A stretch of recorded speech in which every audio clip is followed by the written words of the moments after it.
di nuyu sama mbokk honorable député yëpp di nuyu monsieur le ministre des finances Serigne Cheikh Diba di nuyu soxna Marie Rose ak Serigne Sarr monsieur le ministre de l'économie di nuyu ci sa ministère Serigne Sarr Serigne Bassirou Sarr ak Abdoulaye ak Serigne Babacar Mbaye DG Douane di rafetlu nag taxawaay bu rafet bi nga xamante ni monsieur le ministre des finances am nga ko surtout ci travaux commission yi ak dëggu gi nga xamante ni moom ngeen lal ci budget bi surtout nag wàllu réew yi nga xamante ni jagleel ngeen ko askanu département Mbacké ndax ni ma ko faral di waxee rek commune yi ma nar a lim fii nii commune bu ci nekk minimum dem naa fa ñetti yoon wala ñeenti yoon te lépp maa ngi fa dem ci période campagne électorale kon xam naa commune yooyu seeni manquement seeni jafe-jafe yoo xamante ni foo ko takk weesu na ko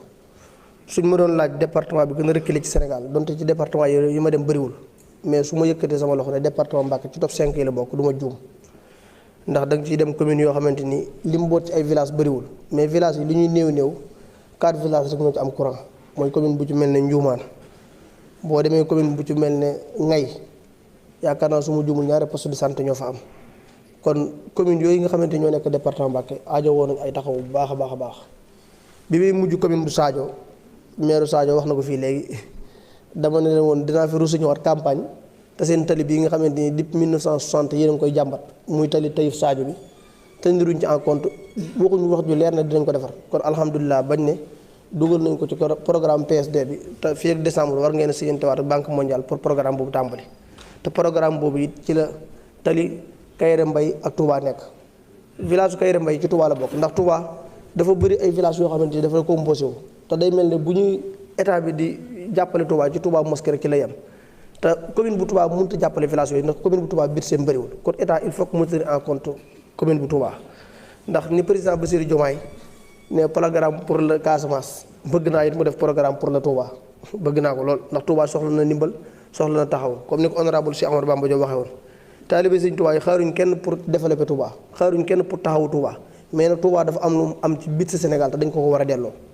googu ñu ko war a delloo nag jàpp naa ne kenn wuru cee jiitu gouvernement président Bassirou Diomaye ak premier ministre Ousmane Sonko ndax bu dee taxawu Sénégal yëpp taxawu nañ leen mais ni leen Touba taxawoo jàpp naa ne benn dëkk taxawu leen ko noonu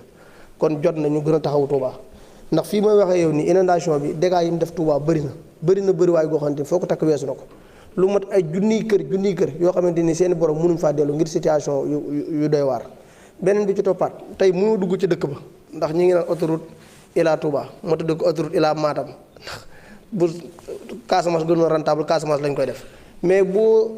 jógee Dakar ne da ngay dem Touba def ci yoon wi 2 heures de temps boo duggee Touba pour nga egg fa nga jëm da nga defaat ci yoon wi 3 heures de temps ngir route yu bon amul benn route boo xamante tey ji baax na Touba loolu nag jot na ñu wax ministre infrastructure ñu gën cee jublu ndax nawet bi jeex na li ñu doon xaar mooy ñu teg programme bu leer pour entretien route yi nekk Touba te loolu monsieur le ministre des finances ñi ngi wax nga wax sa naataango ministre bi nga xam ne mooy yor wàllu infrastructure ñu jublu ci nu mu gën a gaawe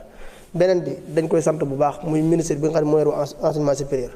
ndax waxoon nañ ko fii 2023 muy subvention bi nga xamante war nañ ko def université Cheikhoul Khadim ndax université boo xam ne bi ko Cheikh Mamadou Mountakha tabax ay Burkina bi jàngewuñ fa ay Niger jàngewuñ fa ay Ghana yi jàngewuñ fa ay sénégalais fay jàngale état moo am responsabilité taxawu sénégalais bu dee ko mu war a jàng